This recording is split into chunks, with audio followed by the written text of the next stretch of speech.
ಕೈ ಸರ್ಕಾರದ ವಿರುದ್ಧ ಗುತ್ತಿಗೆದಾರರಿಂದ ಬಂದಿರುವಂತಹ ಆರೋಪ ವಿಚಾರಕ್ಕೆ ಸಂಬಂಧಪಟ್ಟಂತೆ ಈ ಸರ್ಕಾರದ ವಿರುದ್ಧ ಬಿವೈ ವಿಜಯೇಂದ್ರ ಆಕ್ರೋಶವನ್ನು ಹೊರಹಾಕಿದ್ದಾರೆ. ಕರ್ನಾಟಕವನ್ನ ದೇಶದಲ್ಲೇ ನಂಬರ್ 1 ಭ್ರಷ್ಟ ಸರ್ಕಾರ ಮಾಡಿದ್ದಾರೆ.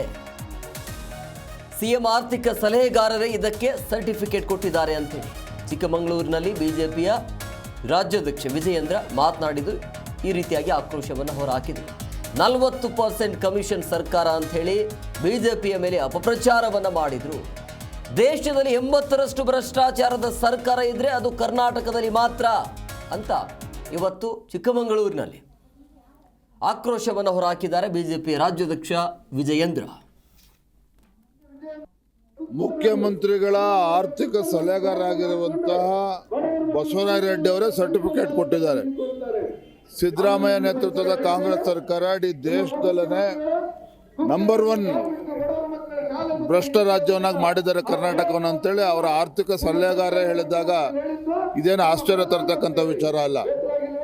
ಬಿಜೆಪಿ ಮೇಲೆ ಆರೋಪಗಳನ್ನು ಮಾಡಿದ್ರು 40% ಸರ್ಕಾರ ಅಂತೇಳಿ ಚುನಾವಣೆ ಗೆಲ್ಲೋದಕ್ಕೋಸ್ಕರ ಅಪಪ್ರಚಾರ ಮಾಡಿ ಅಧಿಕಾರಕ್ಕೆ ಬಂದು ಇವತ್ತು 80% ಭ್ರಷ್ಟಾಚಾರ ಸರ್ಕಾರ ಇಡೀ ದೇಶದಲ್ಲಿ ಯಾವ್ದಾರು ಇದ್ರೆ ಸಿದ್ದರಾಮಯ್ಯ ನೇತೃತ್ವದ ಕಾಂಗ್ರೆಸ್ ಸರ್ಕಾರ. ನಾ ಹಿಂದೆನೂ ಕೂಡ ಹಲವಾರು ಬಾರಿ ಹೇಳಿದ್ದೇನೆ, ಜಾತಿ ಜನಗಣತಿಯನ್ನ ಒಂದು ರೀತಿ ಬೊಂಬೆ ಆಟ ಥರದ್ದು ಮಾಡ್ಕೊಂಡಿದ್ದಾರೆ ಸಿದ್ದರಾಮಯ್ಯನವರು. ಯಾವಾಗ ಮುಖ್ಯಮಂತ್ರಿ ಕುರ್ಚಿ ಅಳ್ಳಾಡ್ತದೋ, ಯಾವಾಗ ಸರ್ಕಾರಕ್ಕೆ ಗಂಡಾಂತರ ಬರ್ತದೋ ಆವಾಗ ಈ ಬೆದರು ಬೊಂಬೆ ಥರ ಅದನ್ನು ಉಪಯೋಗಿಸ್ಕೊಳ್ತಾ ಇದ್ದಾರೆ.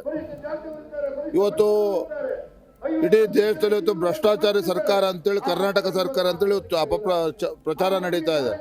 ಭ್ರಷ್ಟಾಚಾರದ ಆರೋಪಗಳು ಕೇಳಿ ಬರ್ತಾ ಇದೆ. ವಾಲ್ಮೀಕಿ ಅಭಿವೃದ್ಧಿ ನಿಗಮ ಹಗರಣ ಆಯಿತು, ಮೂಢ ಹಗರಣ ಆಯಿತು, ಬೇರೆ ಬೇರೆ ಹಗರಣದಲ್ಲಿ ಸಿಲುಕಾಕೊಂಡಿರ್ತಕ್ಕಂಥ ಕಾಂಗ್ರೆಸ್ ಸರ್ಕಾರ ಅವರ ಕುರ್ಚಿ ಅಳ್ಳಾಡಬೇಕಾದ್ರೆ ಮತ್ತೆ ಈ ರೀತಿ ವಿಚಾರಗಳನ್ನು ಮುಂದೆ